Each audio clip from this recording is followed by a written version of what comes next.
of TOT. I wanna be MDRT.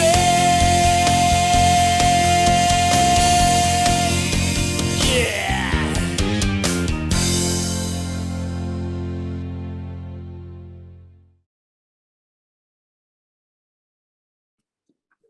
Thank you, Sufan. Semangat pagi teman-teman semuanya. Ya, jadi saya sebagai pembicara terakhir, saya diminta untuk men-sharingkan lebih panjang ya teman-teman ya. Saya hari ini ingin men-sharingkan tentang gimana caranya kita bisa work smart, not only work hard ya. Kita butuh dua-duanya sih dalam masa-masa seperti ini karena ditinggal waktunya tinggal 22 hari lagi gitu ya teman-teman ya. Bagaimana kita kalau nggak work hard kan, tapi work hard aja tanpa work smart tentunya kita nggak akan lebih sulit untuk mencapai goal kita. Teman-teman seperti juga yang tadi juga ada beberapa yang masih mengejar, saya juga masih mengejar juga goalnya saya yang saya katakan masih kurang 1 miliar ya untuk menuju ke top of the table-nya. Ya puji Tuhan semalam saya closing 140 juta ya teman-teman ya untuk PCB 88. Tadi saya lihat tadi di kolom chat gimana caranya untuk bisa selling idea gitu ya. Nah, saya sharingan tentang kenapa kok saya bisa closing yang 140 juta ini. Karena saya menggunakan Gebiar underwriting, teman-teman. Nah, hari ini saya mau sharingan ke teman-teman nanti gimana cara kita menggunakan Gebiar underwriting yang sangat powerful banget bisa menaikkan kita punya potensial potensial premi yang kita closingkan. Yang kedua adalah saya mau sharingkan tentang bagaimana kita bisa masuk ke dalam nasabah prestis ya. Waktu sekitar bulan Juli kalau nggak salah saya sharing itu tentang how to how to close big deals ya. Saya sharingkan tentang gimana caranya saya untuk bisa meraih nasabah-nasabah prestis. Setelah itu saya jadi call center teman-teman. Banyak banget teman-teman yang akhirnya menghubungi saya, Bu Mili, kalau prestis hitungannya kayak gimana sih? Kayak gimana sih? Ini gimana sih? Ya ampun, kok ternyata banyak banget ya. Even saya punya tim saya sendiri pun nanya lagi, nanya lagi. Jadi saya jadi find out itu. Ternyata kok banyak sekali orang-orang yang atau agen-agen yang belum paham tentang mekanisme prestis, padahal sebenarnya itu sangat-sangat mudah banget untuk kita pahami. Jadi teman-teman, salah satu tools gitu ya untuk kita bisa meraih goalnya kita ya masih kurang mungkin 200 juta menuju MDRT atau kayak saya 1 miliar gitu ya menuju ke top of the table, maka kita harus bisa work smart, not only work hard. Nah, jadi yang saya lakukan adalah saya banyak mempromosikan bagaimana program prestis ini kepada klien-klien saya. Kenapa sih prestis ya? Mungkin banyak di sini teman-teman agen yang masih merasa gini, itu kayaknya bukannya my ball of game ya, artinya bukan areanya saya gitu untuk bermain ke sana karena saya nggak merasa punya nasabah yang kaya, yang punya uang banyak gitu kan ya. Mungkin itulah sebabnya kenapa masih sedikit agen-agen yang masuk ke sini. Tapi kalau kita lihat di dalam satu kondisi ya, kita selalu bilang namanya blue ocean. Nah, ini namanya blue ocean ya, makanya warnanya si persis warna biru ya. Blue ocean strategy. Gimana tuh kita tuh bisa masuk ke dalam yang paling bawah di mana justru di situ less competitor ya dan sebenarnya itu lebih gampang. Nah, nasabah-nasabah prestis itu kalau menurut saya adalah orang yang enggak price sensitive. Kadang-kadang kita bertemu dengan klien-klien atau calon-calon nasabah yang mereka tuh bilang begini, saya compare dulu ya dengan toko sebelah, kok kayaknya itu lebih murah gitu ya, atau apalah intinya pokoknya mereka tuh sangat-sangat price sensitive. Kalau kamu bermain di red ocean tuh jadinya kayak di laut itu di atas itu adalah ikan-ikan yang kecil ya teman-teman namanya red ocean.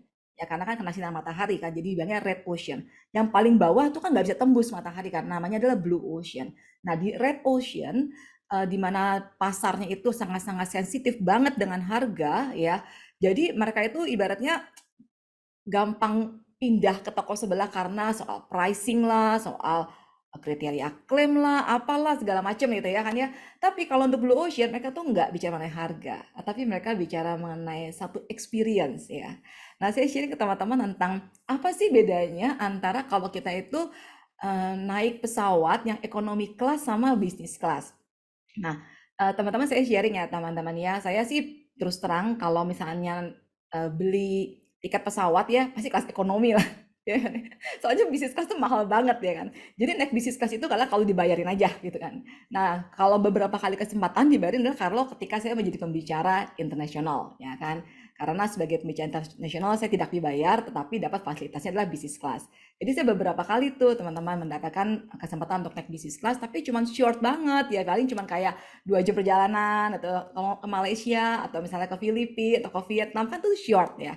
Sekali-kalinya tuh kemarin saya pergi ke Amerika ya, ke Chicago, itu pakai business class dan itu perjalanan kan panjang ya. Jakarta Narita udah 8 jam, Narita sampai ke Chicago itu 13 jam.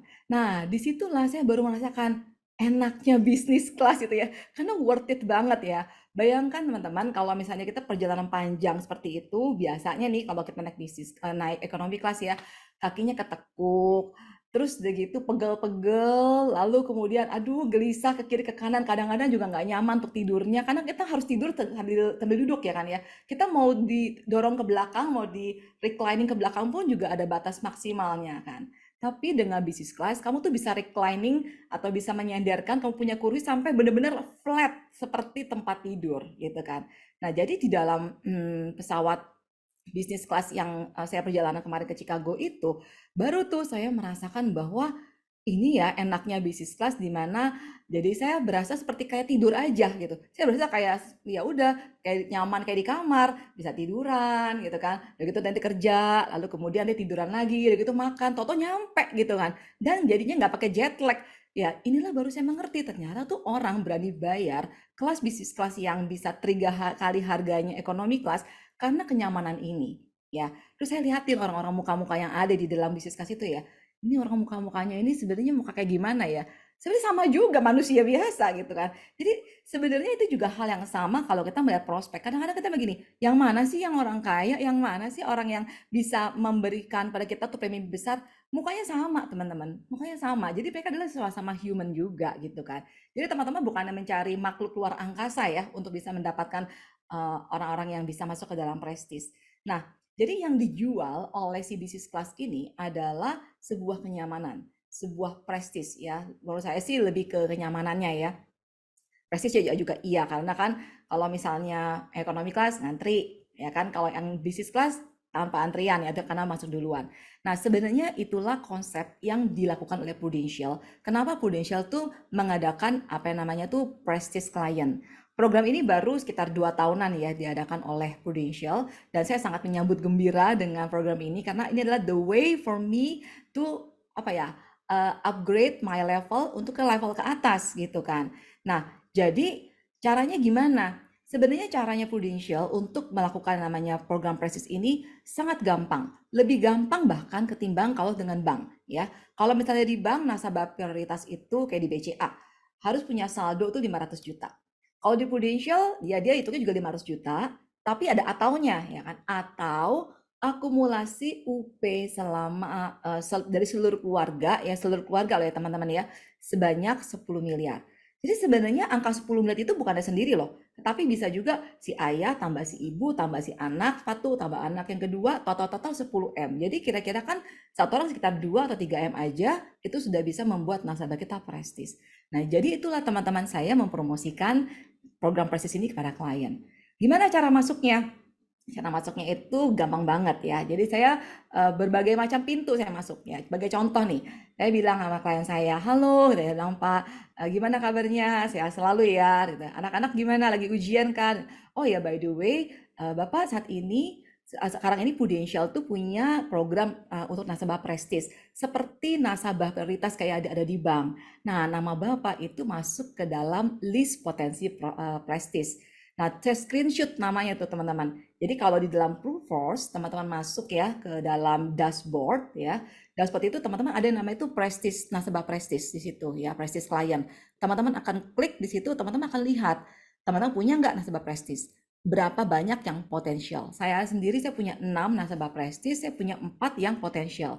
Nah, khusus yang memang potensial kan namanya tertera dong ya kan. Ada tulisannya kan potensi gitu kan. Saya langsung screenshot namanya, saya bilang, "Iya Pak, Bapak udah masuk nih ke dalam potensi untuk nasabah prestis. Boleh ya Pak kalau saya bisa menjelaskan kepada Bapak tentang keuntungan daripada nasabah prestis dan bagaimana caranya Bapak untuk bisa menjadi nasabah prestis Prudential. Waktunya 30 menit aja. Bapak lebih sempatnya di hari Selasa jam 5 atau hari Kamis jam 5 sore." Ya, itu it works ya.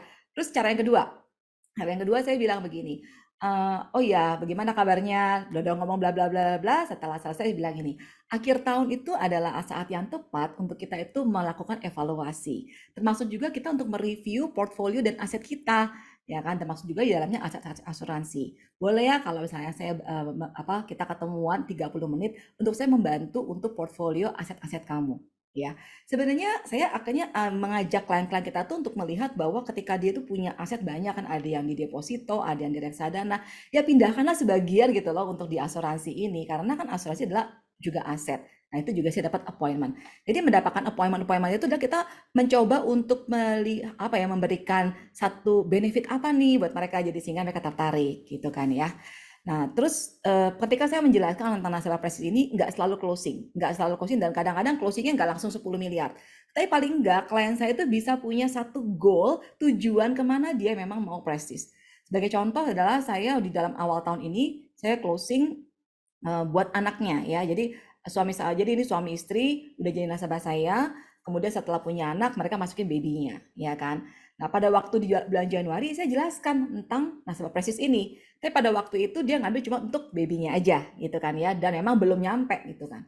Tiba-tiba dia langsung WA saya loh kemarin. Udah kita 3 hari yang lalu. Bu Mili, saya itu hitung-hitung kayaknya UP total saya udah 11 miliar, harusnya sudah jadi nasabah prestisnya Prudential ya. Boleh nggak tolong didaftarkan supaya saya bisa dapat benefitnya gitu. Terus dalam hati saya, nah kok tiba-tiba dia ngomong kayak begitu gitu ya. Mungkin dia teringat kali ya dengan yang dulu saya pernah bilang gitu kan harus 10 miliar gitu kan. Jadi udah nancep tuh dalam pikiran dia 10 miliar. Terus saya bilang sama dia, oke nanti saya cek dulu ya. Kemudian akhirnya saya bilang minta waktu untuk ketemuan untuk saya jelaskan. Nah rupanya teman-teman, yang kita harus tahu ya, mekanisme cara menghitung prestis itu UP memang 10 miliar. Tapi UP yang mana yang dihitung 10 miliar? Jadi yang dihitung sama Prudential untuk UP 10 miliar adalah pertama, kalau tradisional tuh full kita hitung. Mau programnya adalah Prucinta, PKKS, kemudian Perwarisan atau PCB 88 itu full. Nah, tapi ini ada tapinya yang pruling nih ya, mau PAA ataupun PGB yang bisa dihitung untuk UP perhitungan prestis adalah UP dasar. Nah, celakanya selama ini dulu-dulu kita jual, kita kebanyakan bikinnya apa sih? UP dasar 20 juta aja. Nanti kalau dia pengen minta 5 miliar, pakai aja link term. Kan lebih murah kan ya ketimbang kita cemplungin semua di PGB ataupun PAA kan. Nah, akhirnya jadi untuk item itu tuh nggak terhitung gitu sama si Prudential kan. Bahwa itu dianggapnya bukan sebagai UP dasar.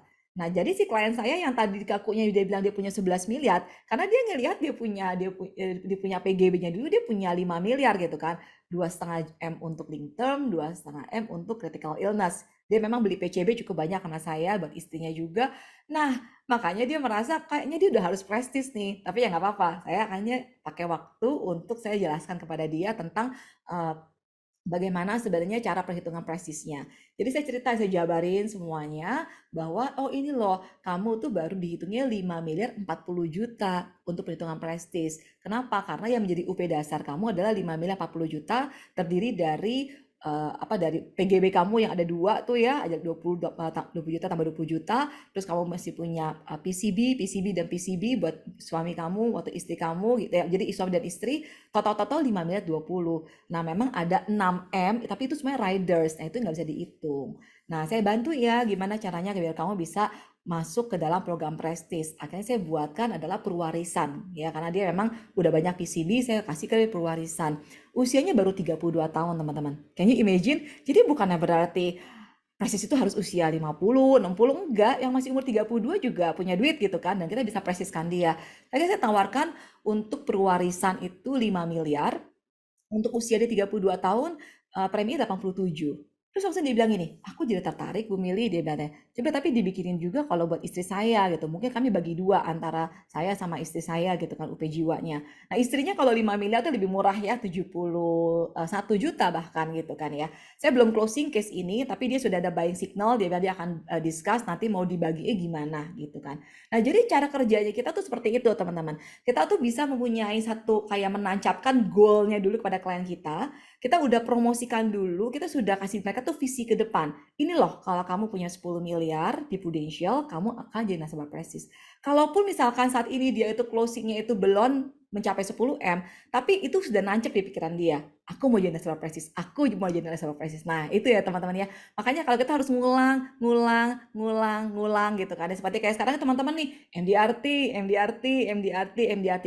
Kan diulang-ulang, jadinya kepengen tahu apa sih itu MDRT, gimana sih cara nyampe-nya gitu kan. Dan akhirnya jadi punya desire. Sama, kita juga sama nasabah-nasabah kita harus membantu mereka untuk mereka juga bisa memiliki satu status gitu ya, status nasabah yang prestis ini gitu kan. Status nasabahnya bukan berarti cuma sekedar status, tapi nanti ada banyak benefit-benefitnya. Jadi ini yang saya kerjakan dari sejak 2 tahun terakhir ya. Saya mempromosikan tuh apa prestis brosurnya si Prudential. Nah, ini yang banyak sekali jadi pertanyaan. Sebenarnya UP-nya itu gimana? Jadi hitungnya itu adalah UP satu keluarga. Ya, makanya pemegang polisnya harus satu. Nah, terus gimana kalau ternyata nih pemegang polisnya belum satu? Ya disatuin aja, pindahin gitu. Teman-teman jadi pindahkan dulu. Kalau misalnya saat ini masih si suami sama si istri berbeda pemegang polis, kamu pindahkan jadi satu. Sehingga akhirnya jadi semua geser ke satu orang. Mau si ibunya atau mau si bapaknya terserah gitu kan ya. Terus anak-anaknya juga sama, kita pokoknya geser jadi satu. Nah, once sudah jadi satu, kamu hitung berapa total UP dari seluruh keluarga itu. Dan kemudian match up deh ke angka 10 miliarnya. Jadi UP yang dihitung adalah UP total satu keluarga. Nah, kalau berdasarkan premi, kan diminta 500 juta. 500 jutanya juga berdasarkan satu keluarga dengan satu PP ya, satu pemegang polis. Jadi kamu geser dulu semuanya, pindahkan dulu pemegang polis jadi satu pemegang polis, sehingga nanti kamu hitung total berapa premi yang sudah dimiliki. Kurang berapa nih? Kurang 200 juta, kurang 100 juta gitu kan. Sehingga akhirnya kita bisa punya strategi ke sananya. Jadi kita tuh bahasakan diri kita itu kita bukan ngejual, tapi kita tuh di samping nasabah membantu mereka gimana ya caranya aku rancangkan nih supaya kamu bisa mendapatkan status nasabah prestis ini di Prudential ya. Nah, kalau misalnya berdasarkan premi, terus terang saya agak kurang suggest. Kenapa? Karena kalau namanya berdasarkan premi, bisa aja orang cuti premi. Nah, gawatnya lagi kalau kayak kita program PCB gitu kan ya, 5 tahun bayar. Nah, ada nasabah saya di tahun 2000 kan, udah beli PCB. Berarti dia sudah bayar apa? 2000, 2001, 2002. Nah, tinggal 2 tahun lagi. Berarti nanti the next 3 years-nya, kalau menggunakan premi, dia akan turun. Tidak lagi menjadi nasabah prestis. Jadi kalau berdasarkan premi itu tidak last long. Karena selama dia bayar preminya 500, ya berarti dia prestis. Once di review 12 bulan terakhir tidak 500, ya sudah dia drop, tidak lagi jadi prestis. Ada klien saya yang dia gara-gara top up tuh, dia top up, ya maklum ya, dia itu memang polisnya itu sudah dicuti premikan, sehingga akhirnya dia top up jubreng langsung 200 juta. 2 polis langsung 400 juta kan, ditambah dengan yang memang masih dia bayar, total-total langsung dia jadi nasabah prestis. Tapi kan top up cuma sekali doang. Masalahnya tahun depannya dia nggak top up, giliran udah nggak top up dia diturunin jadi nasabah prestis. Marah-marah dia bilang, gimana sih Mil? Tanya, masa gue diturunin dapat surat kayak begini nih, nah kamu tidak lagi menjadi prestis. Dia kesal gitu kan. Nah ya ini makanya saya bilang sama teman-teman bahwa kalau misalnya kita mau jadikan nasabah prestis, usahakan dia itu benar-benar naik dan jangan turun kayak demosi gitu kan. Kayak misalnya dari level AAD diturunin jadi agen kan ya secara moral kan down. Nasabah juga gitu, udah prestis diturunin gitu kan. Mau nggak mau kita mesti semangatin dia. Ya udah deh kalau gitu bikinnya prestis berdasarkan UP aja gitu. Jadi biasakan sih saya arahkan mereka nasabah saya tuh berdasarkan UP. Karena saya sendiri pun adalah nasabah prestis Prudential based on UP ya. Nah, yang kedua mekanismenya. Pemegang polis prestis ya. Jadi once satu orang itu prestis, seluruh tertanggung itu menikmati semua benefit prestis. Jadi kayak misalkan saya ya, pemegang polisnya kan saya karena saya sebagai agen gitu. Jadi suami saya menikmati benefit prestis, anak-anak saya pun menikmati benefit prestis. Nah, benefit prestis yang paling terasa banget adalah ketika waktu kemarin suami saya itu masuk rumah sakit, dia ada operasi benjolan kista di punggungnya. Jadi tiba-tiba tuh membesar, jadi meradang sampai dipegang aja panas gitu kan. Akhirnya dokter bilang, oh, udah harus mau nggak mau nih mesti dilakukan sesegera mungkin gitu untuk operasinya karena dia juga udah demam gitu kan. Nah, ternyata tuh saya baru ngerti apa benefit prestis itu powerfulnya kayak gimana. Teman-teman kalau misalnya kita dapat klien untuk ngurusin nasabah ya kan, paling ribet tuh apa sih? Penjaminan akhir, bener kan ya? Penjaminan akhir itu adalah nasabah kita udah tunggu, ada dokumen lanjutan, oh my god gitu kan ya. Ada pengalaman nasabah saya bisa tunggu sampai 12 jam gitu kan. Aduh sampai saya juga keringat dingin, satu harian saya juga nggak bisa kerja gitu. Karena apa? Karena ya itu bentar-bentar ngecekin lagi ke 15.085, bentar-bentar ngecekin lagi 15.085. Terus nasabah bilang, aku nih udah dijemput nih sama suami saya udah tunggu di bawah, tapi nggak bisa naik karena kan memang zaman yang lalu-lalu itu kan memang nggak bisa naik ke atas kan karena apa masih pandemi gitu. Jadi suami saya di bawah juga nunggu dari jam 11 siang, ini udah jam 8 malam belum keluar-keluar penjaminannya. Stres tingkat tinggi gitu kan ya. Nah, tetapi sebagai nasabah prestis ya, suami saya ketika dia itu operasi benjolan, penjaminan awal sudah keluar, nggak usah tunggu penjaminan akhir. Jadi ketika dokter mengatakan pulang, ya udah pulang aja. Nggak usah tunggu penjaminan akhir. Bukankah itu satu hal yang sangat melegakan ya? Udah sangat melegakan deh itu. Jadi artinya apa? Kamu nggak usah tunggu tuh namanya berapa sih kalkulasinya, nanti ada yang kurang bayar, misalnya sarung tangan yang mesti dibayar, apa sih namanya, whatever lah, kadang-kadang suka ada ya minyak kayu putih lah, apalah yang memang masih ekses-ekses gitu kan ya. Jadi ya kadang-kadang tuh ada sekitar maybe mungkin ada yang 50.000 atau 100.000 atau 200.000, 300.000 atau 1 juta yang nggak kebayar karena item-item non medis gitu kan ya.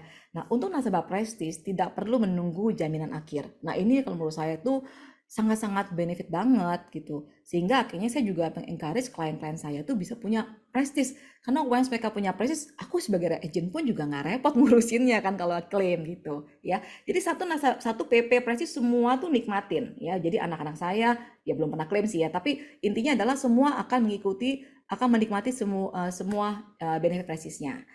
Nah, kemudian yang ketiga, apakah harus existing client? Ini juga pertanyaan yang sering banget saya dapetin. Saya bilang kan sih dia call center. Tapi mohon ya jangan setelah ini saya jadikan call center. Saya udah mau ambil waktu ini untuk kerja 22 hari saya. Jadinya jangan nanti saya ditanya-tanya sampai terlalu banyak. Aduh, tanya langsung sama ADS sama RADD ya. Tentang sebenarnya nasabah baru juga bisa langsung prestis. Tidak berarti sudah punya polis gitu ya. Yang baru pun bisa. Seperti yang saya closingkan di bulan Juli kemarin. Juli atau Mei ya? Bulan Mei. Jadi nasabah ini itu usianya itu 55 going to 56 gitu kan. Terus kemudian saya tawarkan PCB 885 miliar. Nah, lalu kemudian di PCB 885 miliar itu untuk usia dia tuh 490 juta preminya. Ya, kagak prestis kan ya. Kalau 490 juta dengan dia itu usia 55, dia mesti check up, bener nggak? Karena limitnya kan cuma 1,2 miliar. Jadi saya bilang sama dia, oh ini ada fasilitas untuk supaya kamu bisa jadi nasabah prestis dan untuk seperti ini kamu cuma tinggal genapin aja ke 500 juta, maka kamu nggak usah medical check up dan langsung bisa approve gitu kan. Jadi dinaikin aja ya, jangan 5 miliar tapi dinaikin. Terus saya bilang maksimal kalau kamu bisa jadi nasabah prestis maksimal kamu bisa sampai ke 7,2 M. Terus dia tanya sama saya, ya udah kalau gitu tolong bikinin aja Mili, 6M berapa, 7M berapa gitu kan ya. Akhirnya saya buatkan kan lah dari 6M dan 7M. Ya tadi 5M kan, 5M kan 490 tuh belum prestis. Oke, 6M itu premi itu sekitar 590, kalau 7M ya preminya udah hampir 700 lah gitu kan ya. Terus dia bilang begini, ya udah yang 6M aja gitu. Nah, di sini saya baru melihat kan, saya memang akhirnya mengkonfirmasi yang teori saya. Orang-orang prestis itu tidak price sensitif loh. Aku cuma suruh dia naikin dari 490 ke 500. Tapi buat dia, ya udah naikin aja jadi 6M, nggak apa-apa lah gitu kan. Jadi itu enaknya tuh kalau misalnya nasabah prestis tuh nggak pakai tawar-tawaran. Jadi kita bilang, kamu bisa dapat limit ke 7 nih, ya kan? Jadi bilang, ya oke 6. Nah, langsung saat itu juga langsung approve jadi prestis tanpa medical check up, ya. Meskipun dia belum punya polis di Prudential. Jadi nasabah baru bisa jadi langsung jadi prestis ya. Yang keempat ya, limit non medical prestis itu paling besar ya. Sebagai contoh ya teman-teman, ini kan usianya ya teman-teman ya. Kalau usia 46 sampai 55, memang sih terus terang yang punya duit itu kebanyakan usia-usia di atas 45 sih ya. Kalau usia 18-45, maksimal bisa sampai 9,1 miliar. Kalau tabel biasa, kamu sebagai PEC Elite ya, sebagai Ultimate itu cuma di 8M, tapi ini tambahkan 9,1. Itu belum terasa benefitnya. Yang paling terasa adalah yang usia 46-55 sama 55-60. Karena antara usia 4655 kalau kita lihat mereka tuh palingnya cuma bisa 1,6 ya kan ya. Tapi sama Prudential bisa sampai 7,8 kalau dia prestis gitu kan. Maksud juga kalau usia 56 sampai 60 tabel biasa, kalaupun kamu mentok-mentoknya sebagai ultimate agent ya, itu cuma 1,2. Tapi sedangkan prestis kamu bisa 7,2 miliar, 7,21 miliar. Nah, ini tadi klien saya nih, dia kan masuk usianya kan 56 kan. Jadi dengan tabel biasa dia itu harus medical check up. Tapi kalau misalkan preminya di atas 500 juta, maka dia langsung non check up dan limitnya langsung gede 7,2. Jadi ini powerfulnya bahwa secara underwriting itu langsung gede banget ya. Terus kemudian di sini, nah ini ya, sebagai perbandingan sekarang kita punya Gebiar kan, Gebiar underwriting. Ini saya bilang ya, kamu agent di mana? Agent yang nggak ada klubnya itu kalau misalnya usianya 56 sampai 60 cuma bisa jual 800. Campaign cuma bisa di angka 1M, ya kan? Kalau kamu adalah agent yang paling elit nih sebagai elite ultimate itu cuma antara 56 sampai 60 itu 1,2 karena campaign jadi ke 1,6. Tapi kalau misalkan memang preminya 500 juta atau UP-nya ya preminya lah ya, preminya 500 juta, maka dengan sendirinya dia bisa langsung kebuka ke 7,2. Nah, itu enaknya seperti itu, ya. Nah, jadi kalau saya strateginya tuh menggunakan dua hal. Satu adalah prestige yang saya promosikan, yang kedua adalah gebiar underwriting. Memang kita mesti lihat-lihat ya, kan nggak semua market kita bisa prestigekan semua gitu kan. Kita lihat-lihat ya, contohnya kayak kemarin malam saya closing. Saya closing kemarin 140 juta. Awalnya saya itu prospek dia umurnya 56 tahun. Jadi 56 itu dia kan limitnya 1,2 kan. Saya udah bikinin PCB 88 1,2, preminya di 105, harus 5 juta. Nah, kemudian kan saya prospek dari sejak bulan November, ternyata tanggal 1 Desember kan keluar nih Gabriel Underwriting. Langsung saya minta bikin appointment lagi, saya bilang, oh iya ini ada promo akhir tahun yang bisa memberikan kemudahan-kemudahan buat kamu. Boleh ya kalau misalkan kita ketemuan lagi supaya kamu bisa consider. Akhirnya kita ketemu kan. Nah, waktu kita ketemu di Zoom, saya jelaskan bahwa kalau yang kemarin yang saya tawarkan itu 1,2 karena untuk usiamu itu hanya maksimal 1,2. Tapi ini lagi ada promo dari Prudential di bulan Desember bisa sampai 1,6, nggak usah check up, saya bilang begitu. Terus 1,6 itu jadi preminya naik dong dari 105 ke 140 gitu kan. Dan akhirnya dia closing di ini, di 140 ini, yang 1,6 ya kan ya. Jadi sebenarnya dengan adanya si tabel Gabriel Underwriting itu membantu kita. Kalau bukan karena si Gabriel Underwriting ya udah dong dia ambil cuma 1,2 dan saya cuma dapat 105 juta kan preminya. Tapi karena ada si Gabriel Underwriting kita bisa nge-push buat another 25% up ya limitnya kan. Sehingga akhirnya saya bisa closing di angka 140 juta. Jadi teman-teman ini kita bisa gunakan tabel underwriting kita salah satu yang buat powerful juga, tapi masuk juga ke prestige karena itu adalah kayak jangkauan jauhnya gitu kan. Nah, terus udah gitu benefit apa lagi nih ya kan? Benefitnya jalur pendaftaran VIP. Terus ini maksudnya kalau di rumah sakit ya, ruang tunggu khusus. Nggak semua rumah sakit punya ruang tunggu khusus sih. Waktu kemarin ini waktu suami saya di Rumah Sakit Mitra Kelapa Gading kan ya, karena rumah saya di Kelapa Gading, suami saya waktu sakit itu kan opnamnya di Rumah Sakit Mitra Kelapa Gading, saya tanya, saya tunjukin item ini, saya bilang maksudnya apa ya ruang tunggu khususnya? Terus saya bilang oh ya Bu, memang ada beberapa rumah sakit yang punya ruang tunggu khusus untuk nasabah-nasabah yang memang prestis. Tapi kalau kami nggak punya Bu, mohon maaf gitu kan. Tapi dia punya yang lainnya, dia kasih akhirnya tuh saya dikasih parcel buah gitu kan, dikasih parcel buah dari rumah sakitnya ya mungkin sebagai pengganti kali ya, nggak ada ruang tunggunya, dikasih parcel buah. Terus datang jadi juga parcel buah dari Prudential pada saat suami saya sakit gitu kan. Terus begitu ada free medical check up. Nah, free medical check up ini mekanismenya adalah setiap 2 tahun sekali dan tidak bisa senantiasa setiap waktu. Seperti kemarin ini sekitar bulan September sampai bulan November itu Prudential ngebuka tuh halo-halo kepada nasabah prestis, woi nasabah prestis mau enggak nih free medical check up nih gitu kan ya. Kalau mau daftarnya maksimal sampai tanggal 30 Desember. 30 November. Pelaksanaan medical check up-nya masih bisa sampai tanggal 15 Desember gitu kan. Jadi kalau kita punya nasabah prestis itu kita bisa memberikan kepada mereka itu free medical check up-nya. Nah, terus free medical check up ini tuh setiap 2 tahun sekali. Boleh dipakainya cuma satu orang doang ya. Boleh dipakai oleh dia sebagai pemegang polis atau oleh tetanggung. Seperti kasusnya saya yang pakai adalah suami saya, bukan saya. Karena waktu itu saya memang baru aja hasil lab. Teman-teman jangan takut, ntar gimana nih kalau medical check up jelek, ntar akhirnya malah masuk ke datanya si Prudential. Ntar udah hanya gue pengen ngambil polis juga gak bisa ngambil polis lagi nih ya kan ya. Nggak usah khawatir teman-teman, karena di situ ada opsinya. Jadi dia bilang ini resultnya ini apakah memang boleh di-share ke Prudential atau tidak. Kalau misalkan kamu pilih tidak, ya udah dia nggak akan share ke Prudential. Jadi teman-teman aman ya. Kalau misalnya pas lagi check up, ternyata teman-teman lagi jelek, kolesterol lagi tinggi, ya wajar ya kita kayak foto aja kan juga. Sometimes kita foto tuh cakep, sometimes foto jelek gitu kan ya. Nah sama sih medical check up, sometimes tuh kita kondisi lagi bagus gitu kan. Urinnya lagi bagus, darahnya lagi bagus, tapi sometimes kita juga mungkin lagi jelek gitu kan. Biasanya kan kita memang kan kalau untuk Prudential kita pengennya kan at the best banget untuk kalau mau masuk rumah sakit kita udah persiapan sebelumnya, tidur cukup, segala macam gitu kan ya.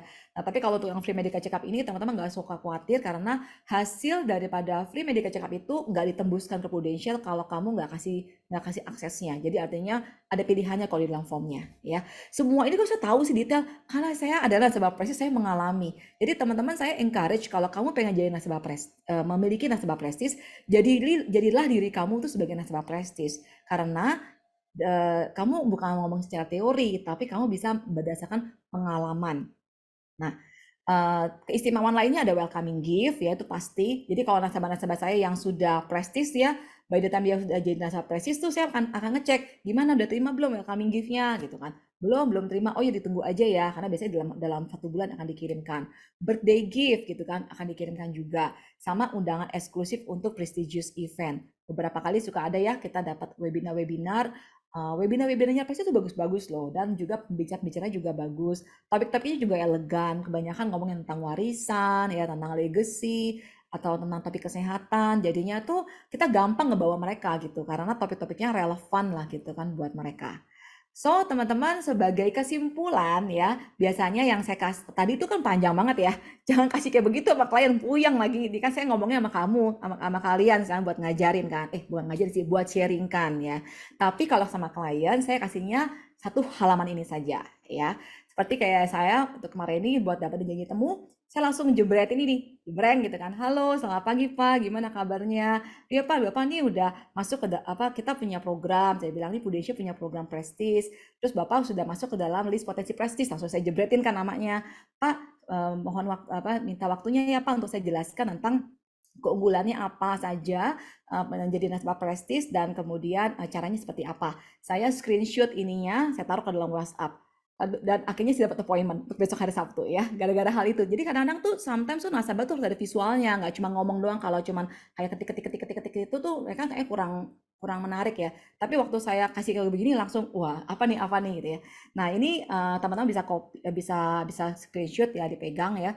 Jadi sebenarnya sih ini saya dapetin dari Prudential tabelnya, tapi waktu itu saya dapetin bentuknya tuh aduh buram-buram gitu. Akhirnya saya minta IT saya untuk coba bikin ulang dong gitu ya, untuk didesain ulang. Jadi ini juga sebagai kesimpulan daripada sharing saya pada hari ini, teman-teman. Kalau misalnya nasabah prestis itu keunggulan di 4 hal. Pertama dari sisi kategori underwriting, yang tadi saya ngomong panjang lebar ya. Nah, medical limit lebih tinggi, financial way yang lebih simpel ya. Financial way itu maksudnya jadi kalau untuk perlindungan di bawah 30 miliar itu cuma butuh LSIR aja, nggak butuh dokumen-dokumen bukti aset lah, sertifikat rumah tuh nggak perlu gitu ya teman-teman. Kemudian kalau misalnya dia kena substandar maksimal sampai L4 itu di waive, jadinya teman-teman bisa dapat harga standar. Ini powerful banget ya. Kadang-kadang kayak orang yang darah tinggi kan kenanya L2 tuh. Ya udah karena memang kalau dia presis nggak ada L2-nya, jadi standar issuance sampai dengan L4 ya. Tapi ada maksimalnya 7,5 miliar. Terus kemudian service, dari sisi servisnya apa? Ada VIP channel, ya kayak tadi tuh, kayak kan juga di dalam waktu saya masuk ke rumah sakit itu, jadinya benar-benar VIP medical channel, which is artinya benar-benar kamu langsung pulang aja, nggak usah pakai tunggu-tunggu lagi gitu loh setelah dokter mengatakan pulang. Ada tim khususnya, ada presis customer line. Jadi waktu suami saya masuk ke rumah sakit itu saya langsung telepon karena saya pemegang polisnya kan. Ibu kami dari Prudential Prestige, ini kami dapat menerima laporan kalau misalnya Bapak David sedang opnam ya Bu di rumah sakit. Udah dapat kamar belum Bu gitu kan ya. Terus saya bilang belum, lagi tunggu. Oh gitu ya Bu ya. Oke Bu, kami segera koordinasi Bu dengan rumah sakit ya supaya bisa diberikan kamarnya. Bapak sakit apa? Oh gitu ya. Terus udah gitu dia tanya gini, udah cepet sembuh ya Bu ya Bu, nanti kami kirimkan parcel ya gitu. Wah enak banget gitu ya. Jadi itu namanya servicingnya bener-bener kayak kita tuh diperlakukan gimana ya, beda gitu, sama seperti kayak kamu di dalam economy class sama di business class. Kalau di economy class waktunya makan adalah ya makan gitu kan, yang pakai dorong-dorong itu selesai gitu kan. Kecuali kalau kamu lapar ya kamu ke belakang minta lah misalnya pop mie segala macam kan. Tapi kalau di business class itu si pramugarinya itu bolak-balik nawarin nanti es krim, nanti nawarin makanan coklat lah, kacang-kacangan segala macam itu ya itulah maksudnya itu bedanya antara business class dengan economy class. Nah, kita mau nggak gitu bisa membawa nasabah-nasabah kita tuh masuk ke bisnis kelasnya si Prudential, which is adalah Prestige. Terus dari sisi klaim, tadi saya sudah jelaskan ya, TAT lebih cepat, jadi turn around time-nya lebih cepat ya kan, untuk cashless claim yang tadi saya katakan langsung pulang ya, akan dipercepat. Terus kemudian bell and wheel sales-nya. Ini memang yang sering kali menjadi gimmick-gimmick ya. Ibu-ibu paling senang nih, ntar dapat welcome gift, dapat birthday gift ya. Reward saya nggak tahu, saya belum dapat nih dari Prudential apaan rewardnya. Mungkin kalau misalnya nanti kelak Prudential bikin event offline, mungkin ada hadiah undian kali ya, mungkin TV gitu. Kan kita belum tahu ya, tapi kalau kayak di bank kan biasanya suka ada tuh apa restoran diundang di hotel mana di mana nanti ada hadiah gitu kan. Saya belum dapat karena memang juga memang kita belum pernah ada event offline untuk apa untuk prestige event, tapi mungkin ke depannya ada ya. Acara VIP ya tadi itu selalu so far sih masih bentuknya webinar. Moga-moga 2024 acara VIP-nya itu sudah di hotel atau di restoran-restoran yang enak ya.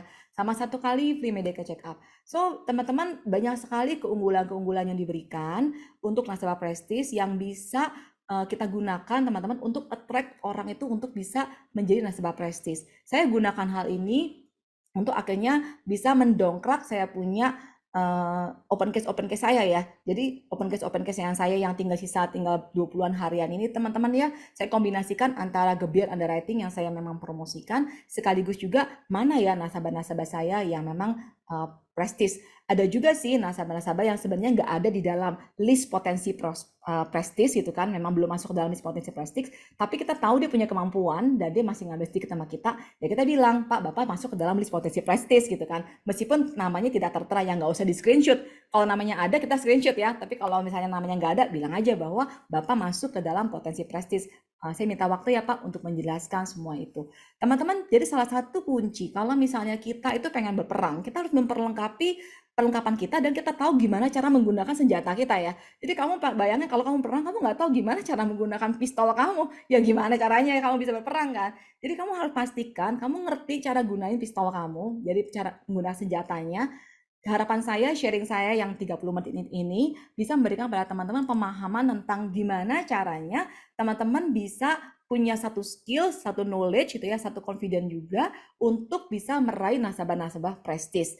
Dan menjadi nasabah prestis buat diri teman-teman sendiri itu juga bisa dilakukan, saya kasih tahu ya, yang paling murah adalah pakai PKKS. Karena PKKS itu kalau misalnya pengen 10 miliar tuh murah banget gitu kan preminya ketimbang PCB. Jadi kalau kamu mau mencoba diri kamu sebagai nasabah prestis ya ambillah PKKS itu kan. Itu salah satu the way yang paling easy dan paling cheap gitu. Mungkin preminya juga nggak nyampe 100 juta udah nyampe tuh kamu menjadi nasabah prestisnya si Prudential. Nah, once kamu sudah jadi nasabah prestis, kamu akan lebih mudah untuk bisa menarik orang-orang yang nasabah prestis dan at the end kamu mendapatkan referensi-referensi nasabah-nasabah prestis. Teman-teman, work hard, work smart, semangat untuk bisa meraih MDRT, COT, dan TOT tahun ini. Saya Miliana Marten, 13 kali MDRT dengan 5 kali COT dan 2 kali TOT. Salam sukses buat teman-teman semuanya.